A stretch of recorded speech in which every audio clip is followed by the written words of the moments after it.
Комбиниран начин, метод на попис. Ова е формата со која пролетва, а во услови на ковид пандемија би се реализирал пописот во Македонија, истакна денеска поранешниот директор на Државниот завод за статистика Дончо Герасимовски. Ние сме сега во оваа фаза за прв пат и еден исчекор голем напред во односи на другите земји да спроведуваме еден комбиниран начин, метод на попис. Пописот врз основа на учесници на попис се врши, да речеме, од страна на попишувач, кој што оди по пат на интервју, меѓутоа со еден лаптоп електронски кој што е поврзан со оние бази што се спомнуваат во законот на податоци кои што ги има збирки, од кои што ги има вградено внатре и тој мора да изврши интервју лице во лице со самиот попишувач, односно со лицето кое што се попишува, кој што ги дава и соодветно бараните податоци. Дали пописот е само етничко пребројување на населението? Првата и основната работа е дека пописот не е само етничко пребројување.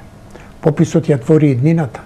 Од пописот податоците кои што се добиваат зависи како државата се престои во сите сегменти на своето работење, започнувајќи од демографските појави кои што ги имаме, започнувајќи од образовните, економските, социјалните, културолошките и во тие културолошки се и оние етничкото прашање со етничката припадност, вероисповета и мајчиниот јазик. Последниот неуспешен попис се реализира во 2011 година. Досега, според првичните проекции на статистичарите во Македонија, живеат 2,1 милион жители.